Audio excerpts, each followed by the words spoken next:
Langsung mulai saja Pak Ezra, boleh Pak Ezra ya?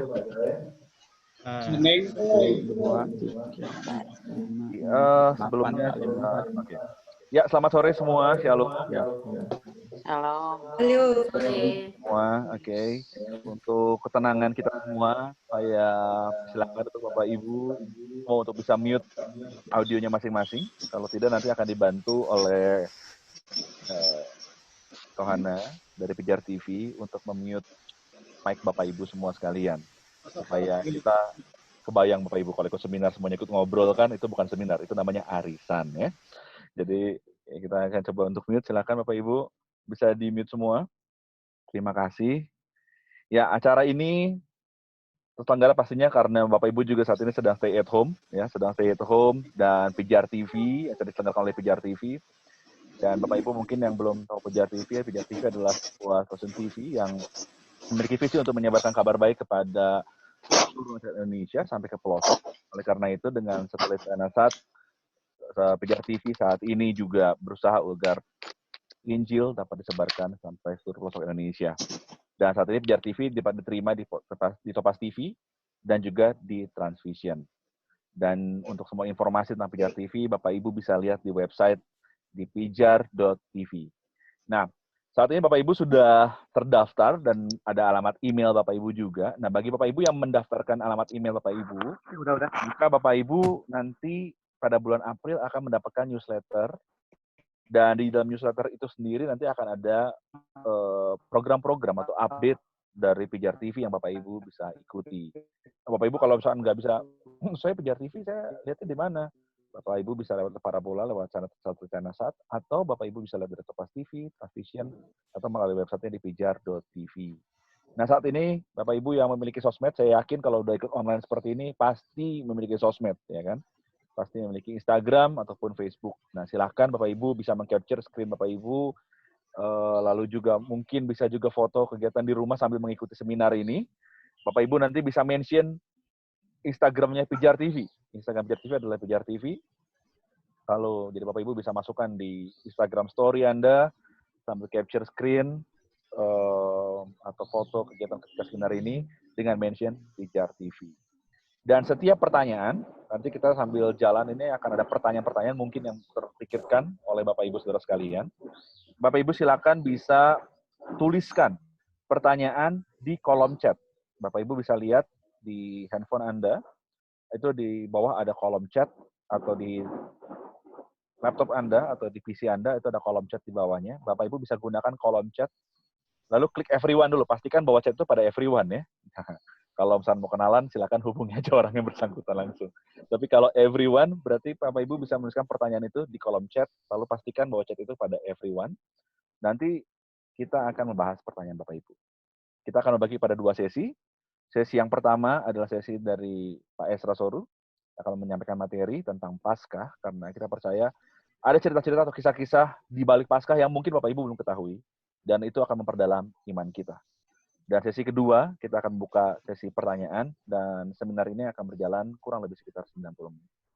Oke, Bapak Ibu, kita akan segera mulai seminar kita, dan saya minta kalau Bapak Ibu berkenan, kita akan berdoa dulu. Pasti berkenan ya, karena kita semua orang percaya toh. Saya undang Bapak Ate untuk membuka kita dalam doa. Pak Ate, silakan.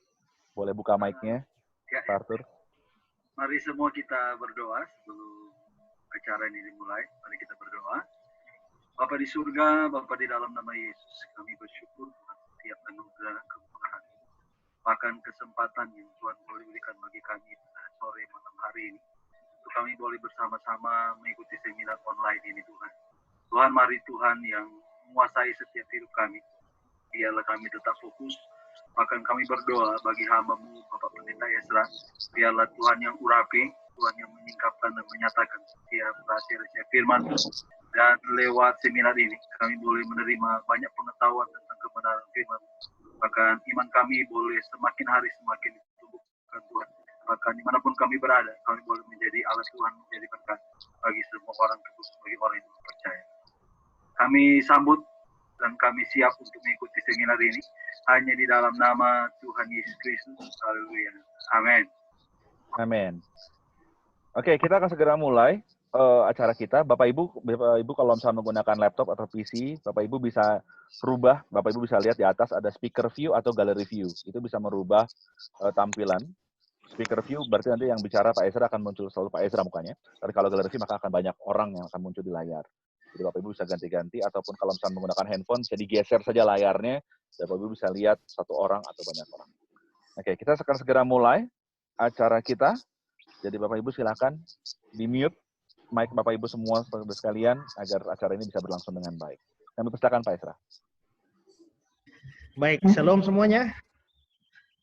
Ya, Puji shalom, Tuhan Pak. bisa ketemu dengan banyak teman di sini ya. Ada Ibu Pendeta Sonya dari Papua, shalom ya. Ibu Pendeta Nuki dari Kendari ya. Dan banyak teman yang lain, ada Bapak Pendeta Yabeston dari Medan. Ya, artis kita Bapak Kelo Salama, Ibu Pendeta Ellen Buru dari Soe, mungkin masih dari Soe atau sudah pindah, saya belum tahu lagi ya perkembangannya. Baik, salam semua, Pak Richard Taulending dari Surabaya, shalom. Nah, kita akan bicara soal Paskah ya, dan ini kali kesekiannya kita kembali merayakan Paskah. Kalau kita bicara Paskah sendiri, kalau kita mencari di seluruh Alkitab, maka kata Paskah itu muncul sebanyak dalam 75 ayat. Ya, muncul kata Paskah dalam 75 ayat. Nah, Paskah itu apa? Kalau pertanyaan ini ditanyakan kepada mayoritas orang Kristen, maka mayoritas orang Kristen akan menjawabnya bahwa Paskah itu adalah hari kebangkitan Kristus. Tentu saja kita juga banyak yang memahami hal itu. Tapi ada hal yang perlu kita pahami bahwa kalau memang Paskah itu artinya kebangkitan Kristus, ada ayat-ayat di Alkitab di mana Kristus sendiri itu merayakan Paskah saat dia belum mati atau dia belum bangkit juga. Misalnya kalau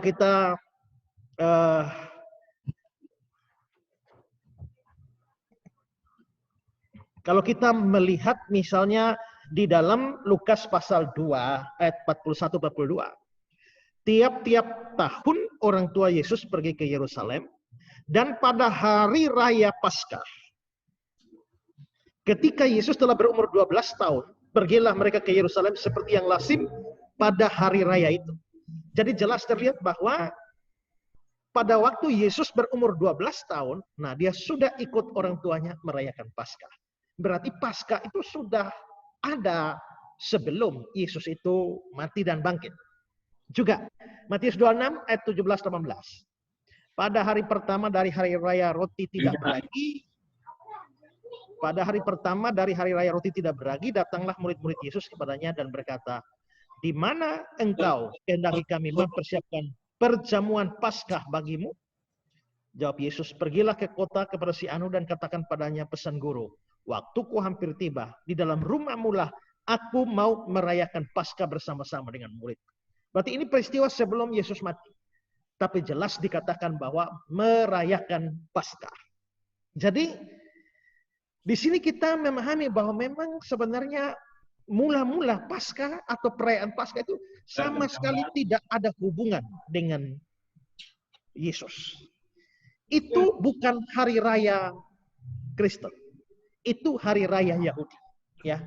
Bukan hari rayanya agama Kristen, tapi itu hari rayanya agama Yahudi. Kalau kita melihat misalnya Yohanes pasal 2 ayat 13. Ketika hari raya Paskah orang Yahudi sudah dekat. Eksplisit ya. Hari raya Paskah orang Yahudi sudah dekat. Yohanes 6 ayat 4. Dan Paskah hari raya orang Yahudi sudah dekat. Yohanes 11:55. Pada waktu itu hari raya Paskah orang Yahudi sudah dekat. Jadi jelas bahwa di sini dikatakan bahwa secara eksplisit Paskah itu adalah hari raya Yahudi. Nah, kalau begitu Paskah itu sebenarnya apa? Dan mengapa orang Kristen sekarang merayakan Paskah dikaitkan dengan kebangkitan Kristus? Nah, ini yang kita akan pelajari pada hari ini ya. Nah, saya akan bicarakan dua hal, yakni soal Paskah Yahudi dan juga Paskah Kristen. Sekarang kita akan mulai yang pertama, kita akan melihat soal Paskah Yahudi. Okay? Mari kita melihat Paskah Yahudi. Paskah orang Yahudi itu adalah peringatan keluarnya nenek moyang mereka dari Mesir pada zaman Musa. Musa itu hidup kira-kira 1500 tahun sebelum kelahiran Yesus. Jadi bahkan Paskah sudah ada 1500 tahun sebelum Yesus. Nah, ada banyak peristiwa yang terjadi menjelang Paskah atau keluarnya orang Israel dari Mesir. Tapi satu peristiwa yang menyolok yakni terjadinya tulah ke-10, di mana Tuhan akan membinasakan semua anak sulung Mesir, baik manusia maupun juga binatang-binatang. Nah, pada saat seperti ini yang sudah diperintahkan Tuhan sebelumnya kepada Musa, supaya tidak terjadi kematian anak sulung di rumah-rumah orang Israel, maka mereka harus menyembelih domba dan darahnya disapukan di ambang pintu rumah mereka, sehingga apabila Tuhan hendak membinasakan anak-anak Mesir itu datang, dia akan melewati rumah orang-orang Israel yang ada tanda darah itu. Ya, mari perhatikan Keluaran 12, 21 sampai 23. Lalu Musa memanggil semua tua-tua Israel serta berkata kepada mereka, "Pergilah, ambillah kambing domba untuk kaummu dan sembelilah anak domba Paskah. Kemudian kamu harus mengambil seikat hisop dan mencelupkannya dalam darah yang ada dalam sebuah pasu, dan darah itu harus kamu sapukan pada ambang atas dan pada kedua tiang pintu. Seorang pun dari kamu tidak boleh keluar pintu rumah sampai pagi, dan Tuhan akan menjalani Mesir untuk menulahinya. Apabila dia melihat darah pada ambang atas dan pada kedua tiang pintu itu, maka Tuhan akan melewati pintu itu dan tidak membiarkan pemusnah masuk ke dalam rumahmu untuk menulahi." Saudara perhatikan ayat 23 itu ya. Dalam ayat 23 itu yang saya garis bawahi di bagian akhir, itu ada kata-kata, maka Tuhan akan melewati pintu itu. Ya. Nah, Tuhan akan melewati. Nah, kalau kita memperhatikan ini dalam Keluaran 12 ayat yang ke-23, kita perhatikan di sana dalam bahasa Ibraninya ya, itu ada kata pas di sana, melewati. Dan itu dari bahasa Ibrani adalah pasah. Jadi melewati itu, kata Ibraninya adalah pasah. Dari kata pasah ini lalu diturunkan kata pesah, yang dalam bahasa Indonesia disebut sebagai Paskah. Coba mari kita melihat lagi ini berikutnya. Next. Saudara lihat dalam Keluaran 12 ayat 21 tadi. Kembali ke bahasa Ibraninya itu. Next. Ya. Perhatikan ini ada kata the Passover itu dari menunjuk kata Ibraninya adalah Pesah. Ya, kata Pesah. Nah, dari kata inilah akhirnya menjadi Paskah di dalam bahasa Indonesia. Sehingga kata Paskah yang dalam bahasa Inggrisnya Passover artinya melewati. Maksudnya adalah Tuhan yang membawa kematian itu melewati rumah-rumah orang Israel. Perhatikan Keluaran 12, 26, 27. Dan apabila anak-anakmu berkata kepadamu, apakah artinya ibadahmu ini? Maka haruslah kamu berkata, itulah korban Paskah bagi Tuhan yang melewati rumah-rumah orang Israel di Mesir. Ketika dia menulahi orang Mesir, tetapi menyelamatkan rumah-rumah kita dan seterusnya. Jadi Paskah itu artinya melewati, Tuhan melewati rumah-rumah orang Israel. Karena itu Paskah menjadi hari raya Yahudi yang diperingati setiap tahun untuk mengingat peristiwa dilewatinya mereka oleh kematian itu. Nah, ini Paskah Yahudi. Nah, kapan orang Yahudi memperingati atau merayakan Paskah? Nah, tanggal perayaan sudah ditetapkan oleh Tuhan sendiri, yakni setiap tanggal 14 bulan pertama dalam kalender mereka. Karena mereka itu sesuai dengan waktu mereka keluar dari tanah Mesir ya.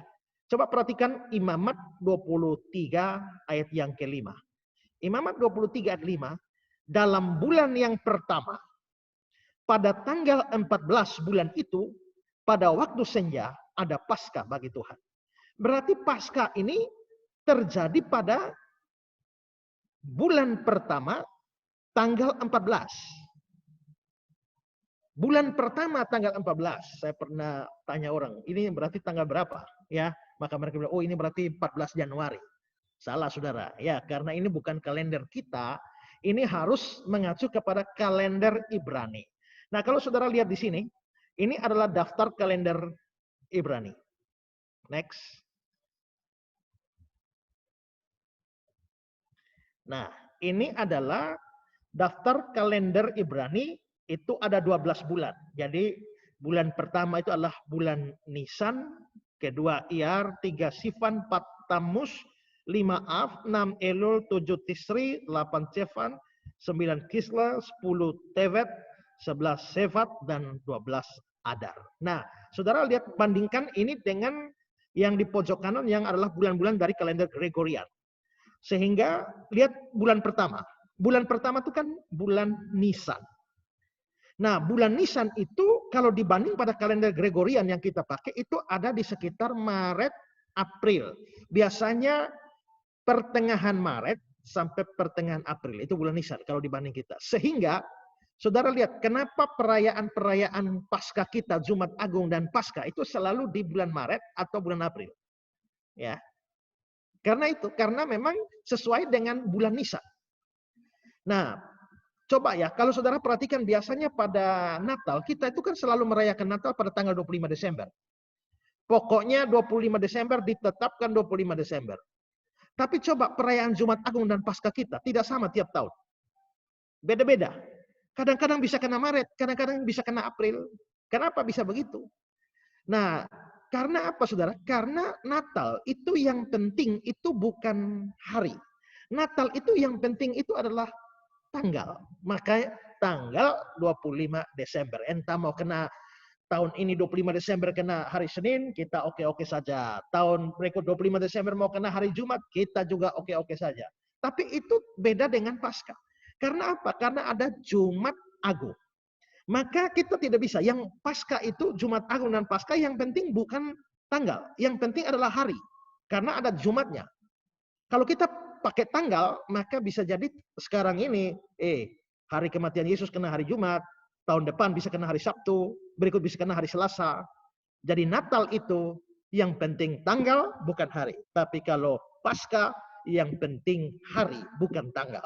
Karena itu maka biasanya itu dicari, bulan Nisan ini, kan tanggal 14. Tanggal 14 Nisan, itu kena di kalender kita itu dicari hari Minggu terdekat dengan 14 Nisan, lalu ditetapkanlah tanggal Paskah kita itu tanggal berapa. Nah, tahun ini itu kena di tanggal 10 April, hari ini ya. Nah, itu sama. Jadi 14 bulan Nisan.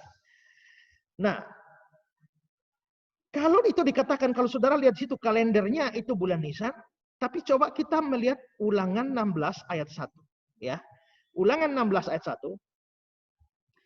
Ingatlah akan bulan Abib dan rayakanlah Paskah bagi Tuhan. Berarti Paskah dirayakan bulan apa? Bulan Abib. Coba kembali ke kalender kita tadi. Back. Coba saudara lihat di sini. Ada bulan Abib nggak? Ya, rasanya tidak ada di ini ya, di yang kolom kedua itu. Kenapa? Saudara lihat kolom kedua itu ada Babylonian name. Itu adalah nama-nama kalender Yahudi tapi menggunakan bahasa Babilonia. Sedangkan kolom yang ketiga itu adalah nama bulan-bulannya di dalam bahasa Ibrani. Jadi memang waktu tadi kita baca ayat bilang itu di bulan pertama, itu bulan Nisan. Tapi coba next ke Ulangan tadi. Ya, Ulangan 16 ayat 1, ingatlah akan bulan Abib dan rayakanlah Paskah bagi Tuhan. Jadi bulan Abib rayakan Paskah bagi Tuhan, sebab dalam bulan Abib itulah Tuhan Allah membawa engkau keluar dari Mesir. Nah, maka kita coba sekarang next lihat perbandingan ini. Saudara lihat ya, Imamat 23 ayat 5, bulan pertama Paskah bagi Tuhan. Ulangan 16 ayat 1, bulan Abib rayakanlah Paskah bagi Tuhan. Kalau di Ester 3 ayat 7, dalam bulan pertama yakni bulan Nisan. Nah, maka sebenarnya Paskah terjadi pada bulan pertama dan itu bulan Abib. Dan bulan Abib itu sama dengan bulan Nisan. Hanya beda bahasa saja, karena Abib itu dari bahasa Ibrani sedangkan Nisan itu adalah bahasa Babilonia. Jadi tanggalnya tetap 14 Nisan atau 14 Abib dalam kalender Yahudi. Nah, perayaan Paskah itu dimulai kapan? Kita lihat Bilangan 9 ayat yang ketiga.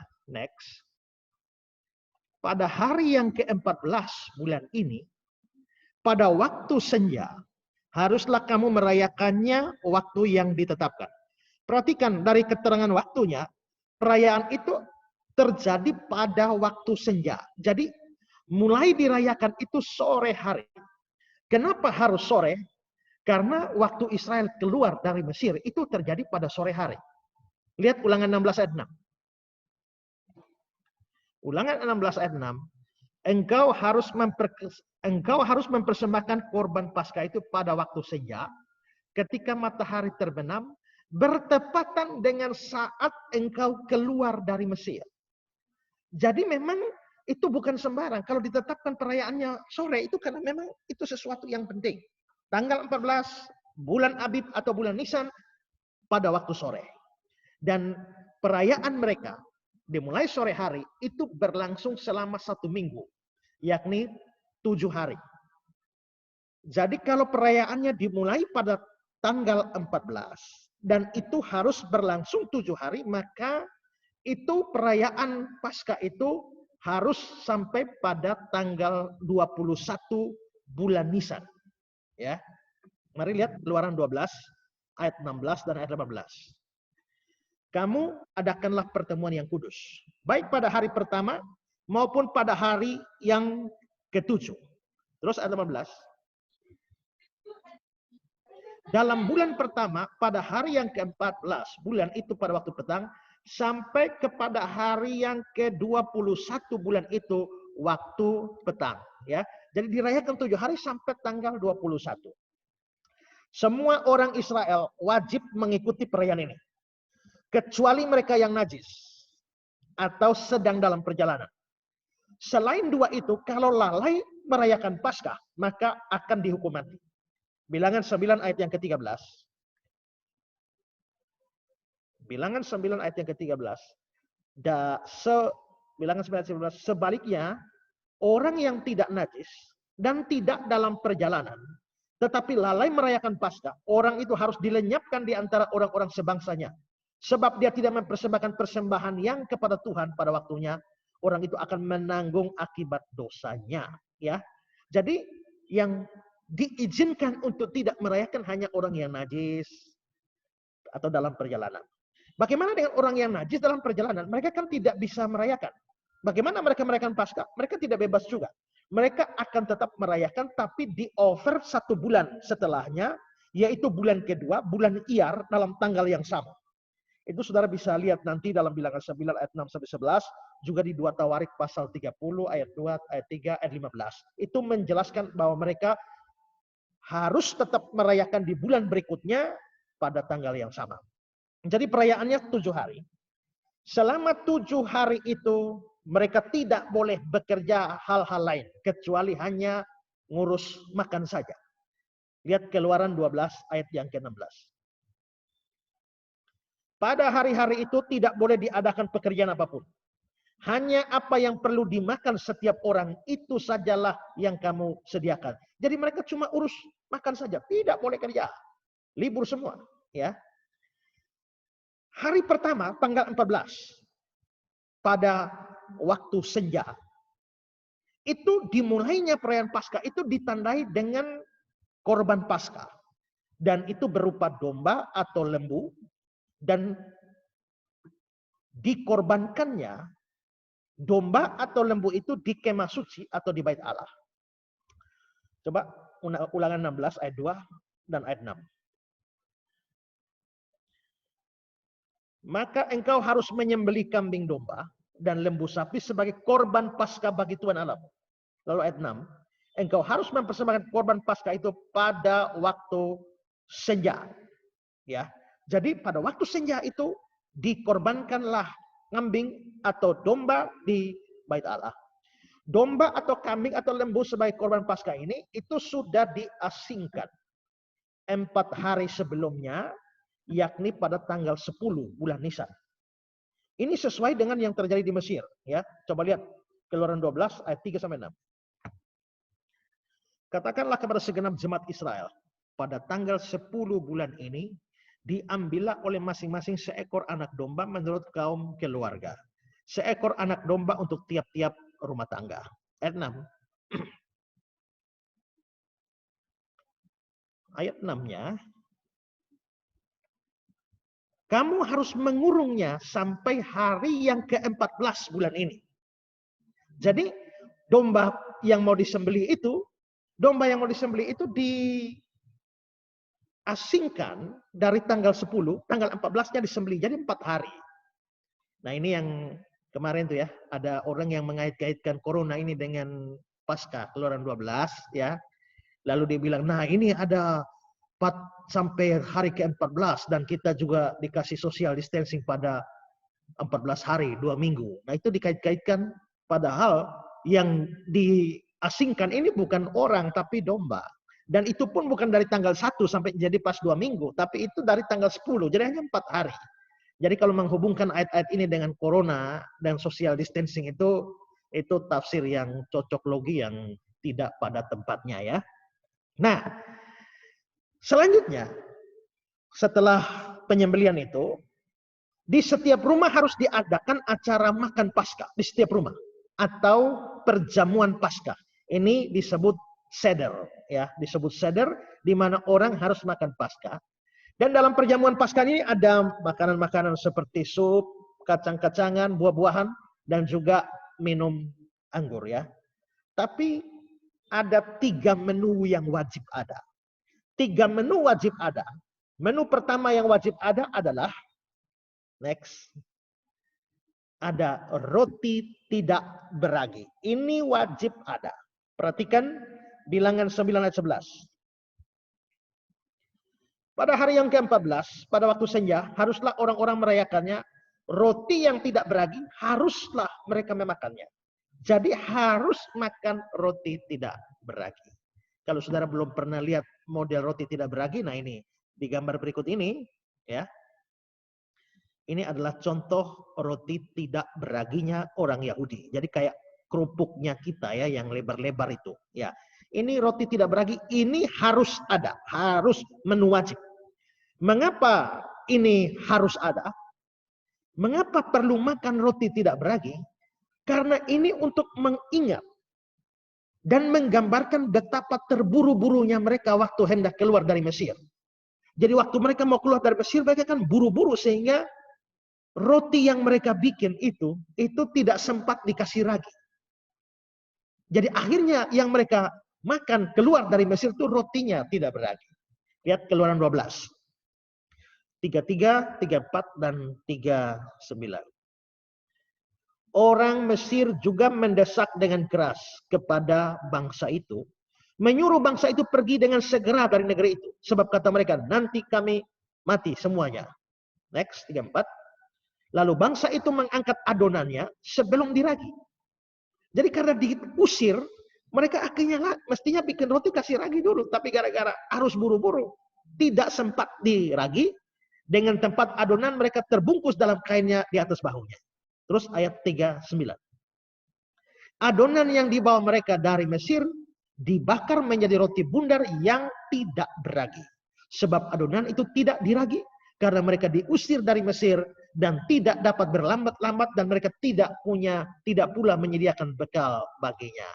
Jadi ini penyebabnya. Coba bandingkan juga dengan Ulangan 16 ayat 3. Ulangan 16 ayat 3. Engkau harus makan roti yang tidak beragi besertanya, yakni roti penderitaan, sebab dengan buru-buru engkau keluar dari tanah Mesir. Nah, gara-gara buru-buru sampai roti tidak dikasih ragi, maka untuk mengingat peristiwa itu, orang Israel sampai generasi bahkan sampai hari ini, itu dalam perayaan Paskah wajib makan roti tidak beragi.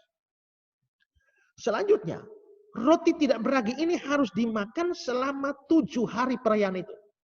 Sehingga perayaan akhirnya karena tiap hari makan roti tidak beragi, maka lama-lama yang namanya perayaan Paskah itu menjadi sama dengan hari raya Paskah, itu disebut dengan bahasa lain adalah hari raya roti tidak beragi.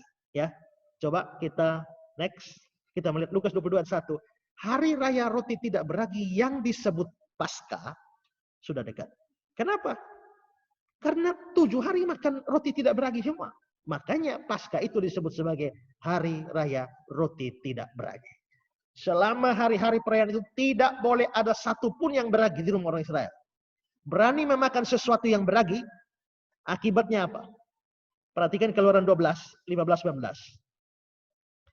Kamu makanlah roti yang tidak beragi 7 hari lamanya. Pada hari pertama pun kamu buanglah segala ragi dari rumahmu. Sebab setiap orang yang makan sesuatu yang beragi dari hari pertama sampai hari ke-7, orang itu harus dilenyapkan dari antara orang Israel. Terus ayat 19. 7 hari lamanya tidak boleh ada ragi dalam rumahmu. Sebab setiap orang yang makan sesuatu beragi, orang itu harus dilenyapkan dari antara jemaat Israel, baik dia orang asing, baik dia orang asli. Jadi saudara, kita bisa lihat keras sekali bahwa harus roti tidak beragi. Kalau makan roti yang beragi, harus dilenyapkan, dihukum mati. Ini menu pertama yang wajib ada. Menu kedua yang wajib ada adalah ya sayur pahit. Ya, sayur pahit ini wajib ada. Lihat Bilangan 9 ayat 11. Pada hari yang ke-14, pada waktu senja, haruslah orang-orang itu merayakannya beserta roti yang tidak beragi dan sayur pahit. Haruslah mereka memakannya. Keluaran 12 ayat 8. Mereka harus makan dengan roti yang tidak beragi beserta sayur pahit. Nah, ini sayur pahit ini bukan daun pepaya, ya. Sayur pahit ini bukan pare atau paria seperti kita yang biasa kita makan, tidak. Nah, sayur pahit ini sayur apa? Coba kita lihat keterangan dari Wycliffe Bible Commentary. Wycliffe Bible Commentary mengatakan begini, sayur pahit menurut Mishnah ya menyebut itu selada atau andewi atau tanaman yang akarnya dibakar sebagai pengganti kopi. Tanaman yang dipercaya bahwa akarnya bisa menyembuhkan gigitan ular.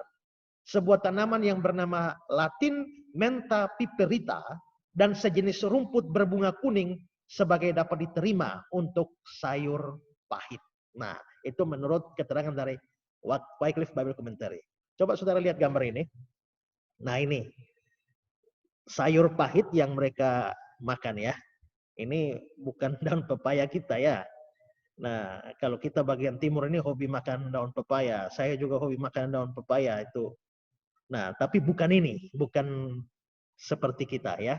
Nah, sayur pahit itu kenapa mereka harus makan? Ini menu wajib kedua. Tadi roti tidak beragi, ini menu wajib kedua. Kenapa? Kembali ke Wycliffe Bible Commentary. Dikatakan begini. Next.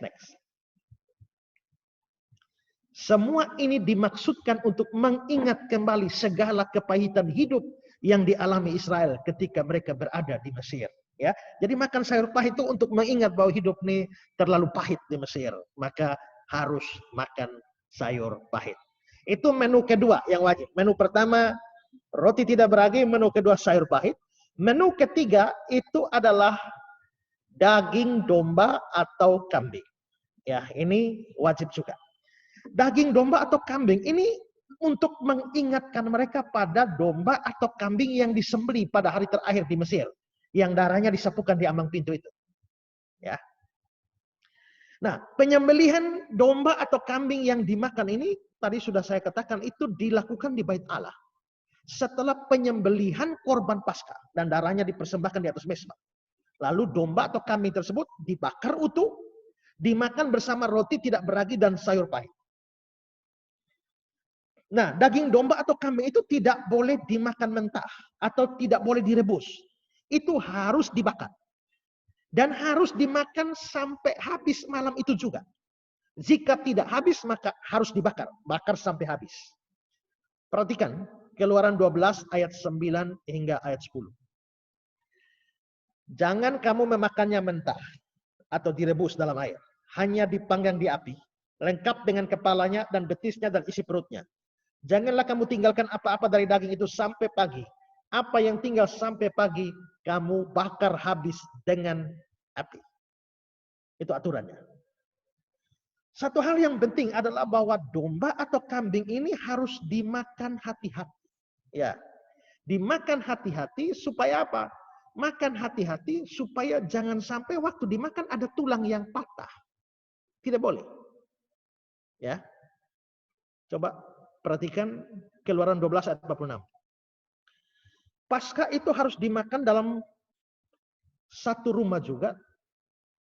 Tidak boleh kau bawa sedikit pun daging itu keluar rumah. Setulang pun tidak boleh kamu patahkan. Jadi waktu makan itu harus hati-hati. Tidak seperti kita makan ayam bakar lalu tulangnya kita gigit-gigit lalu isap-isap. Wah, sampai halus-halus. Tidak. Makan domba Paskah hati-hati, tulang tidak boleh patah. Bilangan 9 ayat 12. Janganlah mereka meninggalkan sebagian daripadanya sampai pagi. Satu tulang pun tidak boleh dipatahkan mereka. Menurut segala ketetapan Paskah haruslah mereka merayakannya. Ya, jadi ini aturannya makan pun juga diatur secara detail. Sebenarnya aturan makan daging domba atau kambing ini sebenarnya hanya untuk hari pertama saja, tanggal 14 Nisan. Tapi dalam perkembangan selanjutnya orang Israel bahkan memakan setiap hari. Jadi selama 7 hari mereka makan itu terus. Makan daging kambing domba itu. Dan itu berarti bahwa setiap hari selama 7 hari ada domba yang dikorbankan. Dan karena ini untuk masing-masing keluarga, maka jelas setiap hari ada banyak domba yang dikorbankan di Bait Allah. Ya. Bayangkan Israel berapa banyak keluarga. Seluruh keluarga harus sembelih domba. Mulai tanggal 14 sampai tanggal 21. Dan itu berarti bahwa pada hari-hari Paskah ada banyak domba jadi korban. Ya. Flavius Josephus, sejarawan Yahudi. Dia menulis bahwa pada tahun 66 Masehi, kita kan sekarang 2020. Pada tahun 66, pada waktu Paskah itu tidak kurang 250.000 domba disembelih dalam satu hari. Ya, bayangkan satu hari 250.000 domba. Kita melihat keterangan dari Barclay. Domba-domba Paskah telah disembelih di dalam bait suci dan darah domba itu ditumpahkan di atas mezbah sebagai persembahan kepada Allah. Jumlah domba-domba yang dipotong untuk Paskah sangat banyak. Pada satu ketika 30 tahun kemudian dari zaman Yesus telah diadakan sensus dan jumlahnya ialah 256.000 ekor. Ya, 256.000 ekor domba. Terus kita dapat membayangkan bagaimana halaman-halaman bait suci ketika semua darah domba itu ditumpahkan di atas mezbah. Dari mezbah itu ada sebuah saluran ke sungai Kidron dan melalui saluran itu darah domba Paskah dialirkan keluar. Jadi bayangkan ini betul-betul suatu ya perayaan yang penuh dengan darah domba. Nah, jadi itulah 3 menu yang harus mereka makan. Dengan menu semacam ini, maka ingat bahwa ternyata makan Paskah itu tidak gampang, ya, tidak mudah, tidak bisa tiba-tiba kaget-kaget, ayo makan Paskah, tidak bisa, ya. Maka untuk bisa makan Paskah itu perlu persiapan, ya, untuk perlu persiapan. Makanya dalam Markus 14 ayat 12, ya, next, Markus 14 ayat 12, pada hari pertama dari hari roti tidak beragi, pada waktu orang menyembeli domba Paskah, murid-murid Yesus berkata kepadanya, ke tempat mana engkau kehendaki kami pergi untuk mempersiapkan perjamuan Paskah bagimu. Jadi perjamuan Paskah itu perlu disediakan. Ya. Nah, coba ini saudara lihat gambar ini. Ini adalah contoh-contoh ya menu ya. Oh, ya, sorry, mungkin tidak tersedia gambarnya. Nah, lalu sekarang kita lihat bagaimana prosesi seder itu, makan Paskah itu ya. Kita lihat prosesinya, saya ambil dari Wikipedia, saudara perhatikan, ikuti prosesinya. Sebagai persiapan perayaan ini, setiap keluarga menyembelih seekor domba atau kambing jantan yang berumur setahun dan mengoles darahnya pada tiang pintu rumah mereka. Mereka memanggangnya lengkap dengan kepala dan isi perut. Next. Sementara itu anak-anak mencari sisa-sisa roti dalam rumah dan membuangnya. Sementara nyonya rumah menyalakan lilin Paskah yang kemudian dilanjutkan dengan pemberkatan lilin dan cawan anggur pertama dan pencucian tangan. Terus ini situasi di rumah ya waktu mau makan Paskah. Pertama dilakukan pemecahan roti tak beragi dan memakannya. Serta mencari afikomen, itu makanan pencuci mulut yang disembunyikan dalam roti tidak beragi. Lalu dilanjutkan dengan memakan salad yang dicelupkan ke dalam cuka dan air garam sebagai hidangan pembuka. Next. Kemudian para tamu makan sayur pahit dan haroset, yaitu pencampuran kenari, buah-buahan dan anggur. Lalu anak terkecil dalam keluarga tersebut, biasanya sudah disiapkan, bertanya kepada ayah atau kakeknya dengan pertanyaan yang dikenal sebagai 4 pertanyaan sebagai berikut. Apakah yang berubah malam ini dibanding semua malam lain? Pada malam lain kita makan roti beragi atau roti tak beragi. Tapi mengapa malam ini kita hanya makan roti tak beragi? Ini semacam liturgi mereka. Ya. Kedua, pada malam lain kita makan makanan yang dimasak, dipanggang atau direbus. Tapi mengapa malam ini hanya masakan yang dipanggang? Next. Ketiga, pada malam lain kita mencelup hanya 1 kali. Tapi mengapa malam ini kita mencelup 2 kali? Keempat, pada malam lain kita makan sambil duduk atau bersandar. Tapi mengapa malam ini kita semua duduk bersandar? Setelah mendengarkan pertanyaan tersebut, sang bapak menceritakan kisah mengenai perbudakan bangsa Israel di tanah Mesir. Next. Setelah cerita selesai, seluruh keluarga meminum anggur kedua dan mencuci tangan kedua kalinya, serta dilanjutkan dengan pemberkatan dan memakan roti tidak beragi, makan sayur pahit, dan makanan penutup. Terus, setelah tahap tersebut berakhir, dilanjutkan dengan tahap perjamuan festival dan memakan afikomen. Setelah makan, seluruh keluarga minum anggur ketiga dan mengundang Nabi Elia. Maka ada doa supaya minta Elia datang. Ya. Di antara tahap minum dan makan, dinyanyikan mazmur pujian. Halel. Maka dari halel ini menjadi haleluya. Yang diambil dari Mazmur 113-114 pada bagian pertama dan Mazmur 119 sampai Mazmur 118 pada bagian penutup sebagai Mazmur Paskah. Berikut. Hidangan terakhir adalah domba Paskah yang berumur setahun. Setelah itu dinyanyikan mazmur-mazmur pujian dan meminum anggur keempat. Segala sisa makanan yang tersisa hingga keesokan harinya dibakar. Ya. Nah, itu kira-kira prosesi mereka dalam acara makan seder, makan Paskah itu. Jadi semua diatur, saudara ya. Lalu ada hal lain lagi yang menarik, yaitu cara duduk waktu makan perjamuan Paskah itu juga agak aneh. Itu tidak biasa. Karena apa, saudara? Mereka itu waktu makan Paskah itu dengan gaya duduk yang mungkin bagi kita kok tidak masuk akal ya. Gaya duduk seperti itu. Nah, coba saudara bandingkan dengan cara duduk Yesus dan murid-murid waktu perjamuan Paskah. Mari perhatikan Yohanes pasal 13. Ayat 23, 25, 28. seorang di antara murid Yesus, yaitu murid yang dikasihinya, bersandar dekat kepadanya di sebelah kanannya. Perhatikan, bersandar dekat kepadanya di sebelah kanannya. Murid yang duduk dekat Yesus berpaling dan berkata kepadanya, Tuhan, siapakah itu? Tapi tidak ada seorang pun di antara mereka yang duduk makan itu mengerti. Apa maksud Yesus mengatakan itu kepada Yudas? Nah, di sini ada kata-kata duduk. Ini tidak terlalu pas terjemahannya. Kalau kita membandingkan dalam terjemahan bahasa Inggris, New American Standard Bible.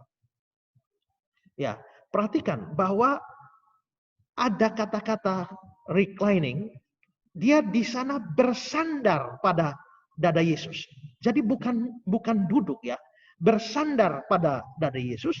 Lalu ayat yang ke-25, dia kembali bersandar demikian pada dada Yesus. Lalu ayat 28, kembali juga pakai kata reclining, bersandar.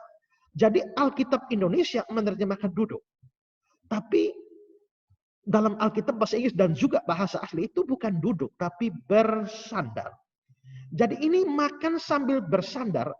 Waktu mereka makan Paskah itu posisi gaya aneh sekali. Coba saudara lihat gambar ini.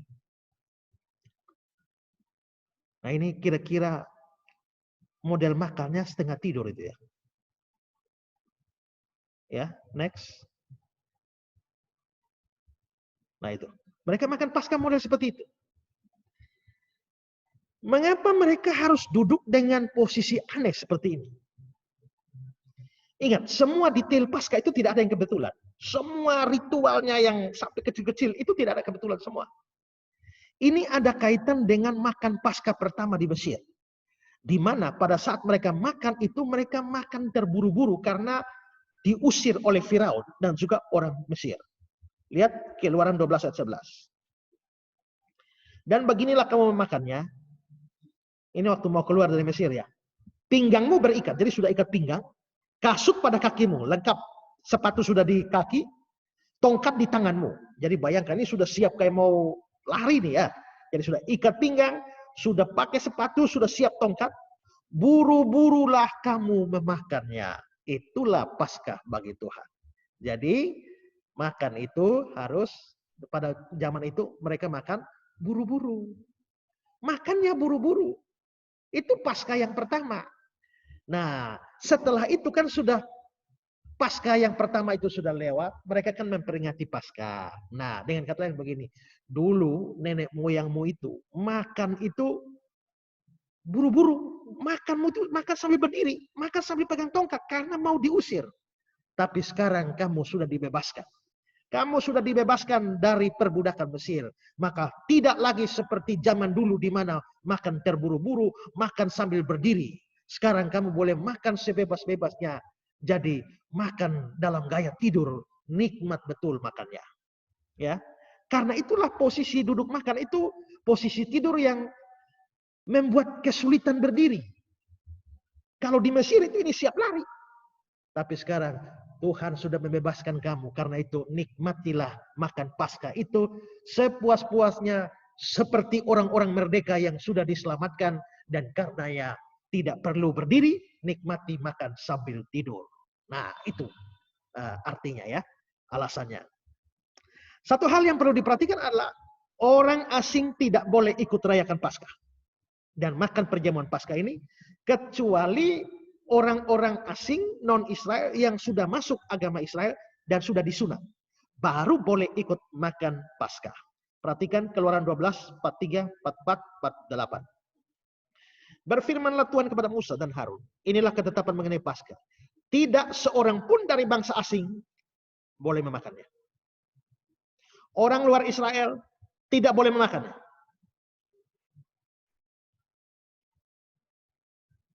Ingat saudara, perjamuan Paskah itu, Yahudi itu yang sekarang kita teruskan dalam perjamuan kudus. Tidak seorang pun bangsa asing boleh memakannya. Itulah sebabnya perjamuan kudus itu tidak boleh ada orang non-Kristen ikut ambil bagian dalam perjamuan kudus. Saya kalau pimpin perjamuan kudus di gereja saya, biasa sebelum itu saya bilang, jikalau ada orang-orang beragama lain yang kebetulan hadir di sini, jangan ambil roti dan anggur. Tidak boleh. Karena apa? Kadang-kadang baru diajak teman, ayo ikut gereja saya yuk. Tapi dia belum Kristen. Dia ya masih simpatisan Kristen, masih agama lain. Nah, tidak boleh. Kenapa? Karena orang asing tidak boleh ikut memakan. Ayat 44. Seorang budak belian barulah boleh memakannya setelah engkau menyunat dia. Ya. Nah, jadi syarat kedua adalah orang mau ikut Paskah itu sudah harus sunat. Ya, sudah harus sunat baru boleh. Nah, kalau belum sunat itu tidak boleh ambil perjamuan Paskah. Ayat 48. Tetapi apabila seorang asing telah menetap padamu dan mau merayakan Paskah bagi Tuhan, maka setiap laki-laki yang bersama-sama dengan dia wajiblah disunat. Barulah dia boleh mendekat dan merayakannya. Dia akan dianggap sebagai orang asli. Tapi tidak seorang pun yang tidak bersunat boleh memakannya. Jadi saudara ingat ya, ada dua sakramen di dalam perjanjian lama, yaitu makan Paskah dan sunat. Yang tidak sunat, sakramen pertama itu sebenarnya sunat. Sakramen kedua adalah Paskah. Kalau belum sunat, tidak boleh ambil Paskah. Sakramen kedua tidak boleh diambil kalau sakramen pertama belum diambil. Dalam perjanjian baru, kita meneruskan dua sakramen ini, yakni baptisan dan perjamuan kudus. Maka prinsipnya sama. Orang tidak boleh ambil perjamuan kalau dia belum baptis. Jadi biar saudara sudah percaya tapi belum baptis. Pertama tadi, orang tidak percaya tidak boleh perjamuan.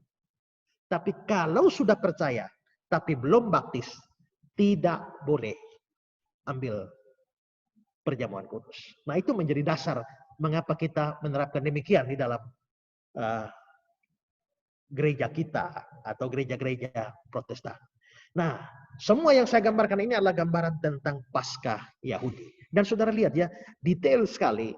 Saya jelaskan detail ini, dan ini menunjukkan saudara bahwa Paskah ini kan untuk mengingat satu peristiwa masa lalu. Dan diatur sedemikian detail. Harus mulai tanggal 14, karena tanggal 14 itu keluar dari Mesir. Harus mulai sore hari, karena mereka keluar pas sore. Harus roti tidak beragi, karena mereka makan roti tidak beragi. Harus gaya tidur, karena harus makan sayur pahit, karena itu kepahitan.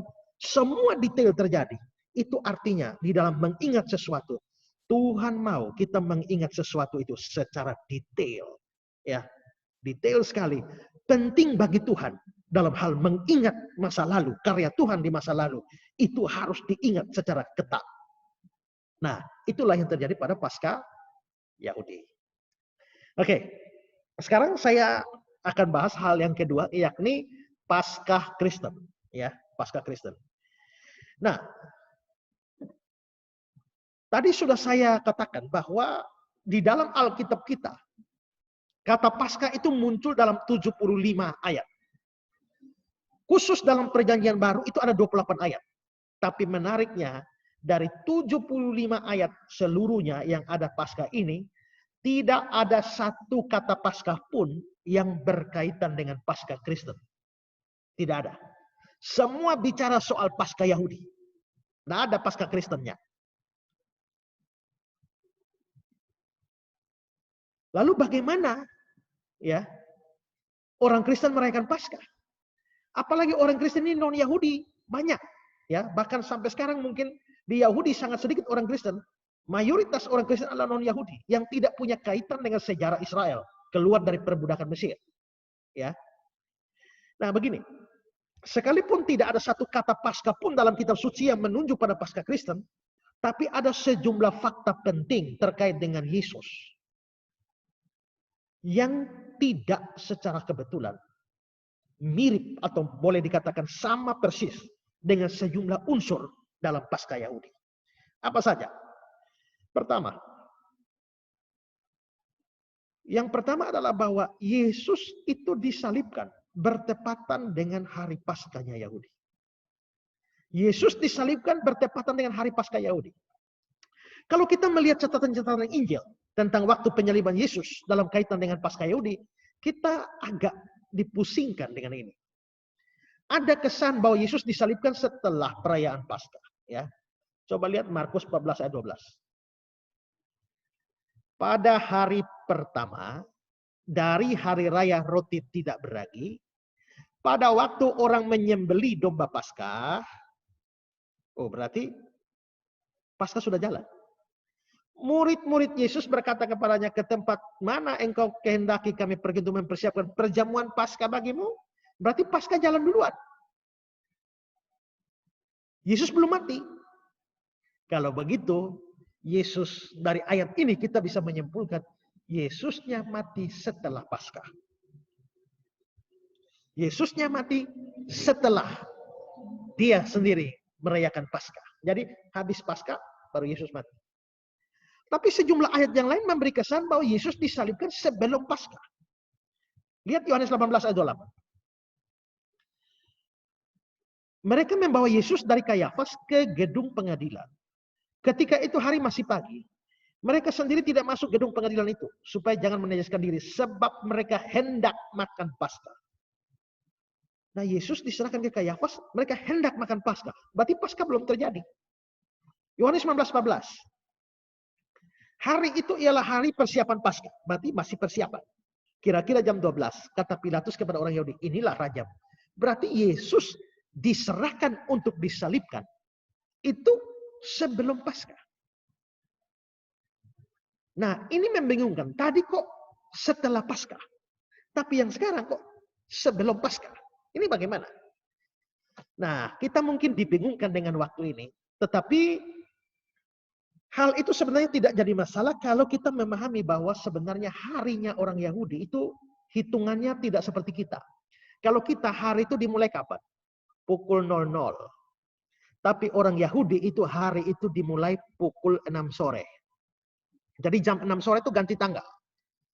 Kenapa kok hitungannya begitu? Karena di kitab Kejadian, peristiwa penciptaan, dia bilang jadilah petang, jadilah pagi. Itulah hari pertama. Jadilah petang, jadilah pagi. Itulah hari kedua. Jadi petang dulu baru pagi, bukan pagi baru petang. Nah karena itulah dalam hitungan mereka hari dimulai pada pukul 6 sore. Nah kalau hari dimulai pukul 6 sore, coba saudara pikir, kalau Yesusnya makan Paskah hari Kamis malamnya kita, bagi kita itu Kamis malam. Tapi bagi orang Yahudi itu sudah termasuk hari Jumat. Karena hari Jumat itu dimulai dari Kamis sorenya kita jam 6. Jadi kalau Yesus makannya hari Kamis malam itu sudah termasuk Jumat. Dan kalau orang Yahudi makan Paskah pada Jumat sore sebelum jam 6 dalam Jumat sore dalam hitungan kita, maka sebenarnya mereka masih makan Paskah pada hari yang sama. Coba lihat gambar ini ya.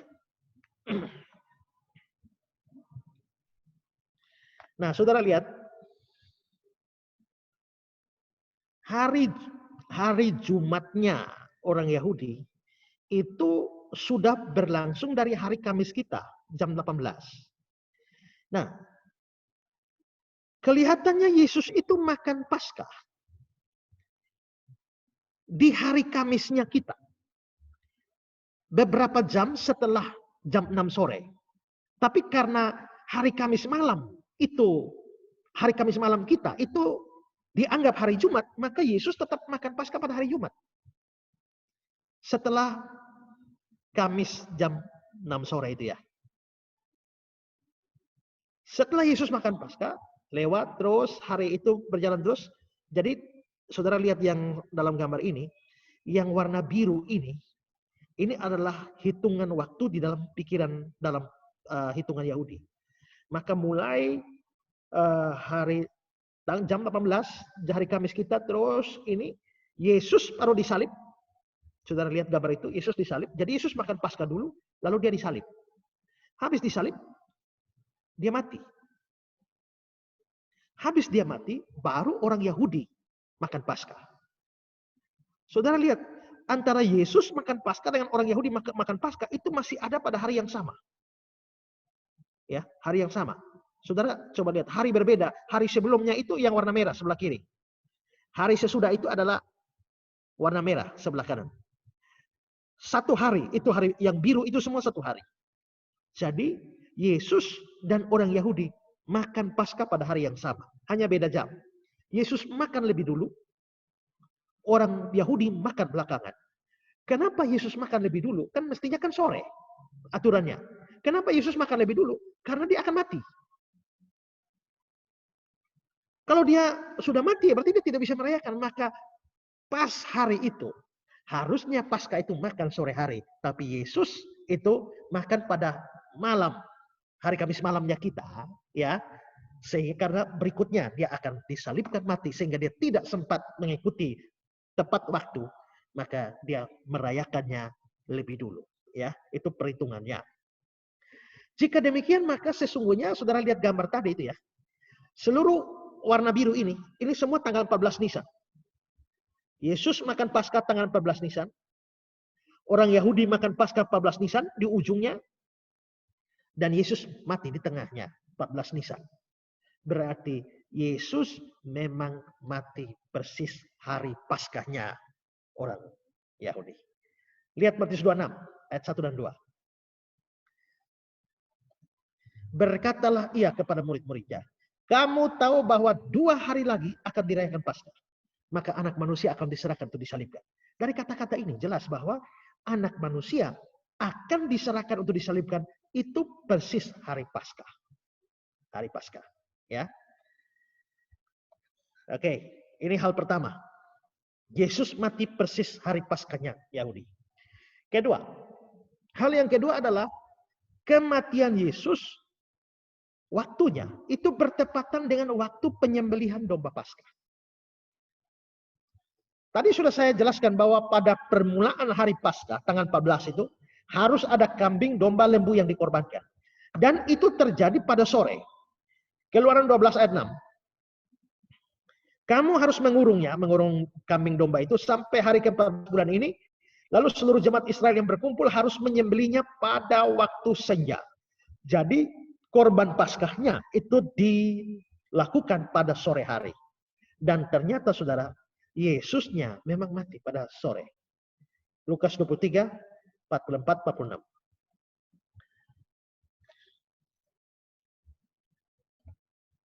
Lukas 23, 44, 46. Ketika itu hari sudah kira-kira jam 12. Lalu kegelapan meliputi seluruh daerah itu sampai jam 3. Sebab matahari tidak bersinar dan tabir bait suci terbelah 2. Lalu Yesus dengan suara nyaring, ya Bapa, ke dalam tanganmu kuserahkan nyawaku. Dan sesudah berkata demikian, dia menyerahkan nyawanya. Ya, jadi kita bisa melihat bahwa sampai jam 3. Nah, dari waktu ini terlihat bahwa kelihatannya Yesus matinya sore. Domba Paskah juga disembelih. Itu sore. Mari kita lihat keterangan dari Matthew Henry.